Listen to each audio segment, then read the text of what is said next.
right, opportunity partners, one of the hardest things to do is to find good ones. So if you can get 3 or 4 opportunity partners, people who have same customers as you do but in different lines of work, if you can get 3 or 4 really good ones that bring you opportunities regularly throughout the year, and you do the same for them, you're in a really good spot. But I've had a lot over the years. I've usually had 3 or 4 really good ones, and then I have a couple that every once in a while out of the blue. It's more passive. So you want to be the ones that you can be friends with and really get excited about referring each other. So the hardest part is finding them. So if it doesn't just come naturally, sometimes you'll just be working with someone right there with a customer, and the customer almost introduces the two of you for some reason. You two have to collaborate. So that, if you can get in that situation, that's great, but just you got to be thinking about, hey, I'm not just going to work with this person right now. You got to be thinking about, okay, I'm meeting this person for the first time. They clearly, are respected by my customer. They clearly do the same, or they serve the same type of customers that I do. I'm not just thinking about this as something I have to do. I'm thinking about this, okay, I got to jump on this opportunity to create an opportunity partner. And so if you can jump on a couple of those, that's the ultimate.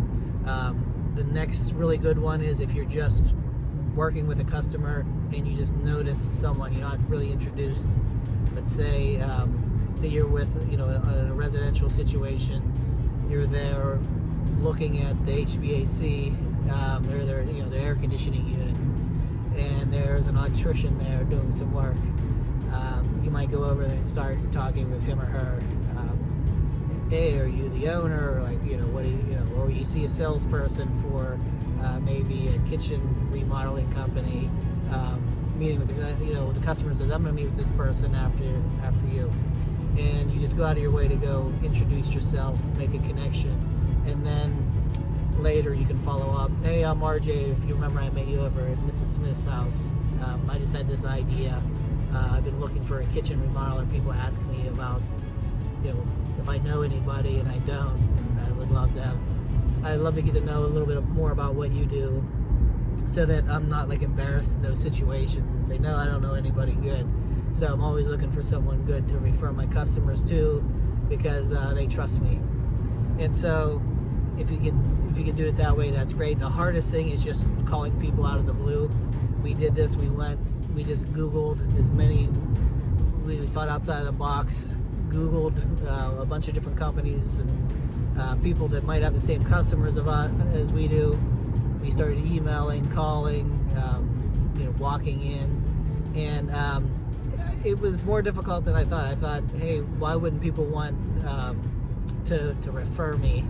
Why wouldn't somebody, when I say, hey, I'm looking for a XYZ to refer my customers to, why wouldn't they be excited about that? But it's just like anything else. When you email someone, they just immediately think that it's spam. People are so good at spam these days. They get an email like that, even if you say, hey, this is not spam. I'm from, I have a company that's, right in the same neighborhood as you, or whatever. They see it as spam and they put their guard up. So it can be difficult. The best thing, though, is just to look for those situations where you just run into somebody.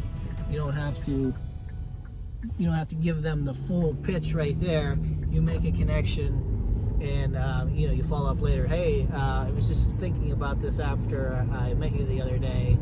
I've been looking for a XYZ, and that way, that's how you make the connection. So that's usually, if you're really looking for those situations, you'll find them. You'll find situations where you see people that are working with your customer, and you connect with them, and then you just slowly take it to the next step to the point you're referring each other all the time.